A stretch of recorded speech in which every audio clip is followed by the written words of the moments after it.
Hey, welcome back. Ready for a little sanding today? Hopefully it won't be too hard because we're going to use a couple of machines over here to help us and save us a whole bunch of time. You might have worked with this before. The two sanders that we're going to use, the disc sander, which is a very common sander that people would have in their basements. A lot of times you'll have machines like Shopsmith or something like that where you'll have a combination of machines, but a disc sander always happens to be one of those machines that's included. The one that's a little bit trickier and one that we have that's a little more specialized is an oscillating spindle sander. The oscillating spindle sander is fantastic because if I was doing this when I first started teaching here 40 years ago, I would be relying on how accurate I cut on the bandsaw, and it's okay, it's not bad. That blade obviously has to be changed.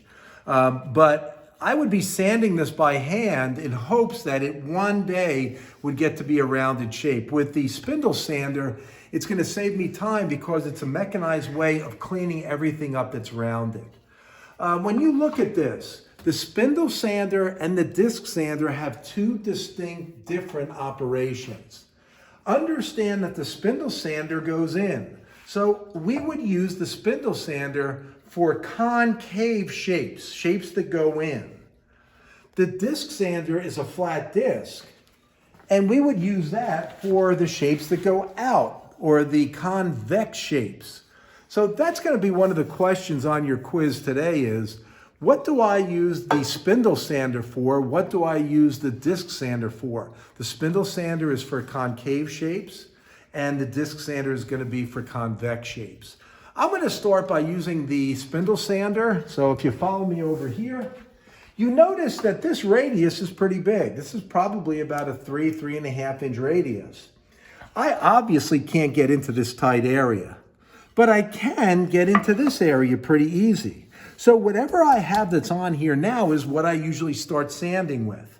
I could sand with this up until about this point here where this curve flattens out. Then I'm going to go over to the spindle sander, one machine away, and I'll spindle sand this half convexed area over here. Then what I'll do is I'll pick up sanding again over here, but then I have another issue. I can get to about there. That might be a little tight. I might be able to work with this spindle, or I might have to switch to a little bit smaller size. I'm going to take this and play this by ear, see how close I can get into it. But sometimes I suggest that we use the inside handle, this part, with a little tighter spindle. I'm going to show you how this works, and it's pretty simple. What I'm going to do is I'm going to turn this machine on by depressing that on switch, and the spindle goes up and down. I said to you I'm going to start it in an area where it begins its curve. I better put on 2 pair of glasses on this to make sure that I don't go too far past my line. But just imagine if you were sanding and there was no line here because you cut it off. You have no idea what you're sanding to. Well, over here I can follow the line that I drew, and I could sand right to that line. I'm literally splitting that line in half. So here's where I started sanding, and you can see there's my shadowed pencil line. But if there was no line there, I'd be sanding blind. And if you did that, do you really think that this thing would be coming out accurately? I don't think so. So I take it up to about that point, and now I'm hitting the curve, so I'll probably go over to the disc on this. But if I feel that feels a heck of a lot smoother than it did with my bumpy cuts. Let's see if we can sand this side or how far we can take this. Again, I'm going to pick this up on the convex part where the convex ends. I'll pick it up over here, and I'm going to sand this as far as I can take it. Let's see how good we can get with this.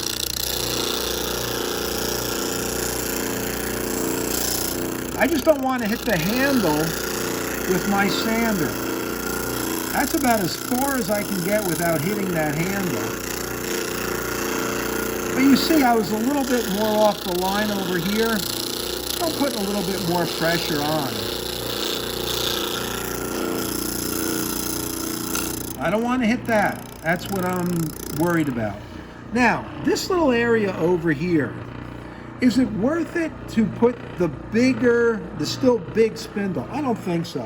What I think I'm going to do is I'm going to switch this and put on the smaller spindle and see if I can't blend this whole area out. To do that, shut the machine off. And our oscillating spindle sander requires you to use 2 wrenches on this. Neither wrench goes on this top nut, which secures this drum in place. But there's a big nut that's on the armature, and I'm going to tell you, it's hard to see, but I'm putting that wrench on that armature nut. Now what I'm going to try to do is put this on the spindle. I don't know that I can do this. Uh-oh, you know what I did? I lowered this drum so it would be more clean. Let me just move this sleeve up a bit. I'm going to take off some of the tension that I put on here, move up this sleeve a little bit, and now you'll be able to go underneath there and see where the other wrench is going to go. Let's put a little bit more pressure on that. So I have 2 wrenches. If I want to loosen it, which way do I turn the top wrench? I want to move it towards my window or counterclockwise to loosen it up. And if I do that, the whole spindle will spin and it will come off, right? The drum that I probably want to use to get inside the handle, I think this 3/4 drum will be fine. So on this one, it's going to be a lot easier to see how I put it on. You see the 2 nuts. There's a nut on every single one of these spindles, and this armature nut is allowing you to lock the armature in place while you tighten it down. Check out how much I tighten this. Look, folks, look at my face. Watch. That's it. I'm not straining. I'm just making it snug so it doesn't spin as I put my mirror up against it. I'm going to remove my throat plate. Now I'm going to finish up this little area over here. This is really important. A lot of times this drum will get clogged with the abrasive, with the sawdust from your wood. So what I'm going to do here is just clean this off. Just clean that off with a little abrasive cleaning stick. And now what I'm going to do is I'm going to pick up the area that I left off with that bigger drum. And the thing that you have to be really careful of over here is that you don't push this really hard up against your material, because what I don't want to get is a burn. What I'm trying to do, and that was where the other drum left off, I want to try to make that transition really easy so you don't feel the difference in the 2. But I'm sanding it again right up to my pencil line. You can see I'm cleaning up those marks. Those burn marks are starting to disappear. I'm going to go in a little bit more.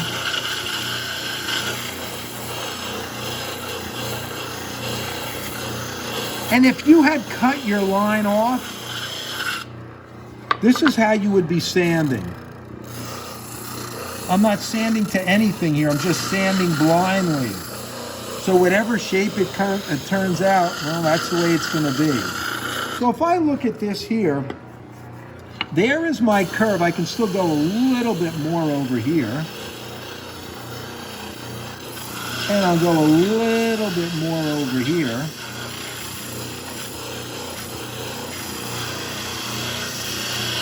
And now, I think I'm pretty accurate with that. If you look at the line, and I don't have any burn marks, my burn marks are out. This little area I'm just going to hand sand. But now what I can do is I can move over to the other sander, which is the spindle sander, the disc sander, and finish up my concave shapes. And hopefully this turns out pretty well. Do you want another quiz question? You're sick of it. Which side do I work on when I use the spindle sander? One side? 2 sides? Can I use them both? Of course, if you look at the way this thing spins, it is spinning in a counterclockwise direction. If I take anything and I put it on the left-hand side, it gets pushed down to the table. Anything on the right, it gets lifted up. So in terms of safety, just from a safety standpoint, you only work on the left-hand side of my spindle, or your spindle sander, not my spindle sander. Here's what I'm gonna do. I'm gonna turn this on. A lot of times what I'll do is I'll shut it off because I don't want to get overzealous with this and sand too much. I'm gonna pick up where my disc left off. And I mentioned to you earlier, this is a machine that you could destroy your project in about 9 seconds. I don't want to go past my line. I'm just blending it out. And if you feel that, that's pretty good. That's not bad. I'm going to turn this on a little bit higher. This is where I actually screwed up and got a little too close to my line. Hopefully I can blend this out and you won't notice it. Again, I'm just being conservative by turning it on and shutting it off. That's not too bad. Again, the burn marks are from the saw blade. And we'll finish up this top section. And the other thing I have to worry about is I don't hit my right handle on the right-hand side of this disc. So that's about as far as I can go. But you can see I'm almost at my line right there. So that blends out pretty well. I'm just gonna flip this and blindly sand this and transition it into here. So if I feel that, that's not bad. Let me just touch it a little bit more.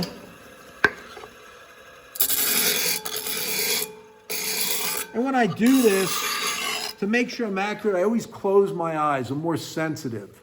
Right here, I feel a little bump. I'm just gonna touch that lightly, super lightly. I'm not putting any pressure on this now. You see my eyes are closed? Can you see my eyes are closed through 2 pair of glasses? This is the reason why people close their eyes when they get intimate. Ooh, oh yes, oh yes. I'm now gonna finish the handle. So I come over to my handle, I'll turn it on, I'll shut it off. And by the way, the more accurate you are on the bandsaw, the more time you're gonna save yourself when you're using the disc sander. I know there's people who are like a 1/4 of an inch out away from their line, and I look at that and I'm gonna say, you're gonna be on this sander forever. Granted, the sander might be more fun, but I sure have a lot of pressure on me to get this project done. Bop, bop, bop. I feel a little bump there. I'm gonna sand this blindly to transition it in. That feels pretty good. That's not bad. Close my eyes, touch it. Yeah, I'm pretty happy with that. So you could barely see the shadow of the pencil line kind of around that whole thing. So I'm in good shape right there. I now have a choice. I don't want this left like this because this feels harsh. There's a harsh edge on this. What I could do is I could round this over on the router, or what I could do is actually bore out the hole for the mirror. You know, I'm closer to the drill press than I am that router table. So what I think I'm gonna do is I'm gonna bore my hole in here on the drill press. So let's take a walk over to the old drill press, kids. Of course, the bit that I want is not in here. So I'm gonna get out my old chuck key, take my plug cutter out. Someone used the plug cutter before me. I'll put this here. I don't want that bit to drop and fall through the hole. Put a little piece of paper there. And I'm gonna take my plug cutter out by turning my chuck key in which direction? Counterclockwise. Yes, indeed, counterclockwise. Thank you, studio audience. Now I have to bore out for the mirror. What do you think of this thing? This is the old-fashioned hole cutter. What I'm gonna do, it's called a circle cutter. I'm gonna mount this on the drill press, yes indeed, folks. And I'm going to put my board underneath here. Here's the center pivot, which was that center point that I showed you. And this outside cutter, it's actually a milling cutter. What I'm going to do is I'm going to turn this, and this is going to cut that radius of that hand mirror to about the exact shape that I wanted. Just enough where I could fit the hand mirror in. But I have to do several things. First of all, I can't get this underneath here, so I'm going to drop the table of the drill press. Let me slide over here. Loosen this up counterclockwise, tighten it down. Now I won't get my circle cutter to fit into the chuck. So what I'm going to have to do is open up the chuck. To do that, I could either use the chuck key and turn this 1,000,000 times, or, and I mentioned to you earlier, there's a sleeve on the drill press, this chuck, that allows me to turn this and open this up by hand a heck of a lot quicker. So what I'm going to do is take my circle cutter, I'm going to put it into the chuck. I don't think that this is going to fall and go through that hole, so I don't have to worry about that, but I hand tighten it. Now what I'm going to do is put the chuck key back in and turn the chuck key clockwise to tighten. Now, does anybody see a danger in this situation? When I turn this bad boy on, there's a lot of action going on there. So that's scary. I would be taking my life into my own hands if I took that hand mirror and held my hand over here and prayed to God that this thing didn't hit it. So what I'm going to do is actually position this where it's going to be in relation to my cutter. So if I take my drill press and, well, you know, we'll raise the table up a hair, make it just a little bit easier. Let me put on my second pair of glasses. What I want to do is line up the point, the center point of that drill bit with my pencil line, which looks like it's right about there. Now, if only I could hold this and have Gumby arms and move all the way to the other side, because I need to get a clamp on this. How about if we do it this way? I hold this down. What I'm going to do is I'm going to tighten this thing, which is called the quill lock. The quill lock magically allows me to let everything go and it all stays. It doesn't go back up. This gives me time to get a hand screw clamp. Now, I have a choice. Should I talk and walk? The choice is I can use a deep throat clamp. And I can position this on the table and tighten it down, and it's going to be held in one spot. Maybe I should use that, but perhaps this might be better. We used to use Jorgensen parallel hand screw clamps exclusively in the shop. And then, of course, poor Jorgensen went out of business because nobody was buying his clamps because they lasted forever. What I like about the Jorgensen hand screw clamp, when you look at this area that's holding down, I can put this across the whole handle and onto the table, and it's just being held in a bigger spot, a bigger area than just one pivot point. Let's go back over here.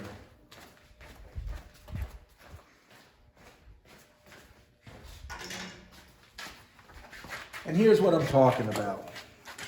I open up the clamp so that it's going to fit on the bottom of the table and all the way on the handle.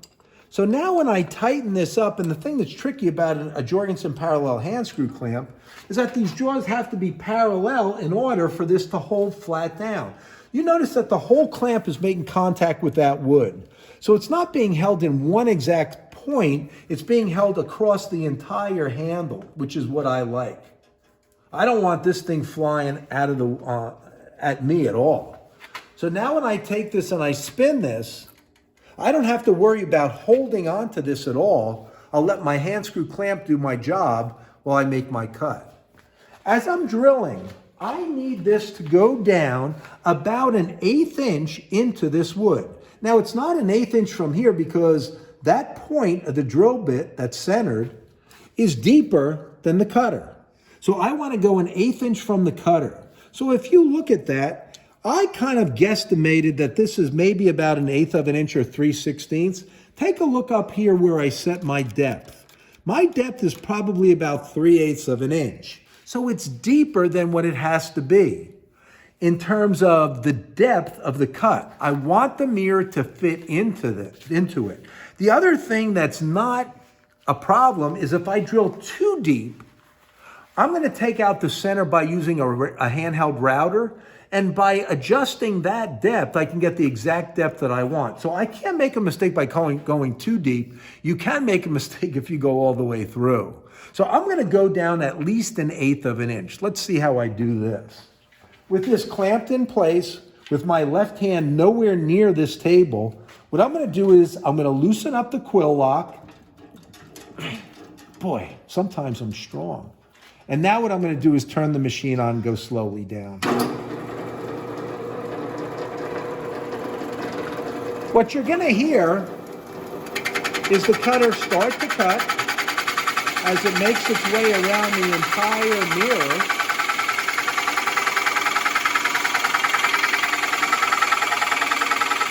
I angle the cutter just to make it easier as it cuts. And now what I want to show you is that I've hit those discs.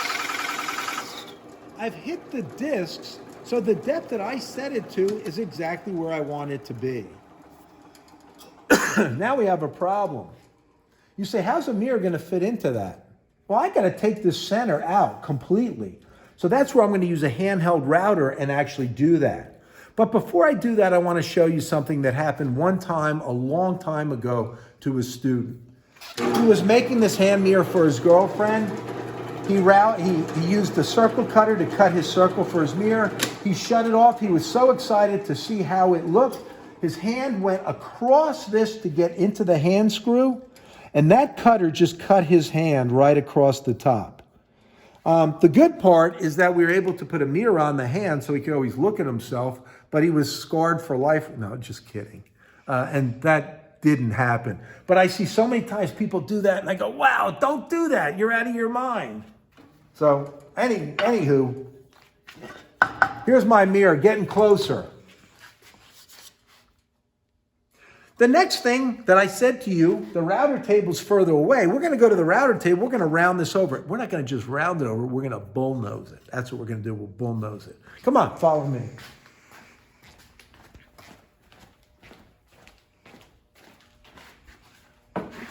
This is the most used router bit that I have. It's a rounding over bit, a 3/8 radius rounding over bit. So what I want to do now is I'm going to take the sharp edges and actually blend them over both on the outside, the front side, and the back side of this mirror. To do that, it's important that you understand that I just can't take this and push this in randomly, because this bit always has to be on one side of the wood. In other words, when I pick up this bit, if I just pushed it straight in, if I hit the top radius of that, it's going to take this mirror and shoot it back. What I want to do is I want to pick it up right about here, route. When I get to the handle, I'm going to move it out. I really want to calculate this. And this is one thing that really scares me. I would never do this by yourself if you're a student, unless the instructor is there. All you have to do is have this shoot back or kick back at you one time, and you'll realize that it has to be sent in at a certain way so that you don't hit the top radius of that cutter and it shoot it back. So I'm going to see if I can't do this now. Let me give this a shot. Safety glasses, sleeves rolled up. A little prayer here because this is dangerous. I'm going to keep my hands on this. By the way, you can always take your board, clamp it down to the table, and use a handheld router. Why wouldn't you use a handheld router? Because this piece is so small, you'd have to turn your clamps and the board 1,000,000 times to get to the complete end. So the router table really does save us a whole lot of time.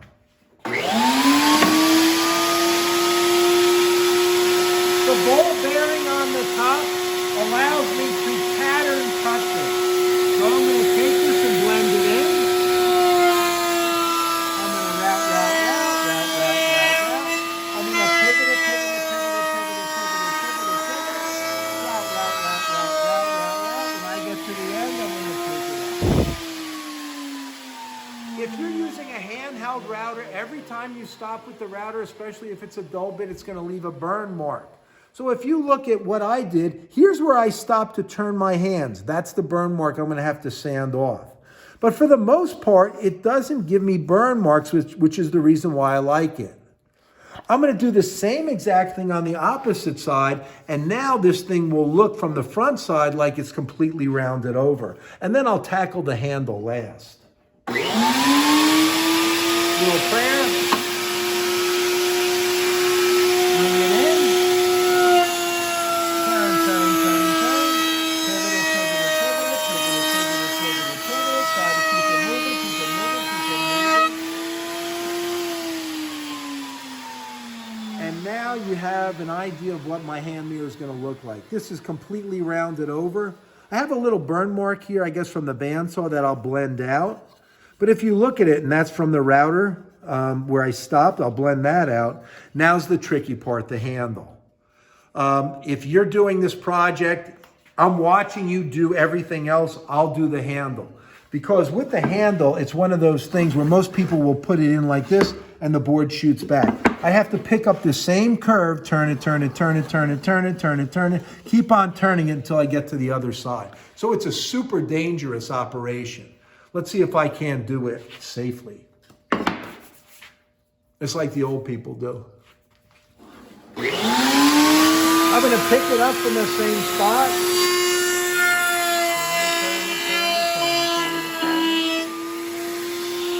So that's the tight radius. That's always a problem. That's not bad. Didn't do a bad job with that. Just want to go over it again. Now what we'll do is we'll try to attack this top side.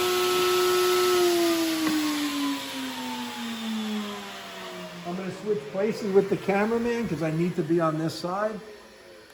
I'll pick it up. Keep it going, keep it going, keep it going. Oh my goodness. That's like one of the 3 scariest moments in my life, is routing handles. So if you look at that, now I have my rounded off handle. I'm in pretty good shape. This is completely bull-nosed on all the sides. And if you look at this area, does this area have to be sanded really well? It really doesn't, because this area is going to get routed out. I'm going to do that the next time that I meet with you guys. Did you get enough questions? I don't know that I gave it. Yeah, enough questions? Okay. What we'll do is we'll take this section out. I'll see if I can't sand this for the next time. Take this section out and maybe put a finish on this. So maybe we get this project done before Ann's birthday. I'm still worried. Have a good one.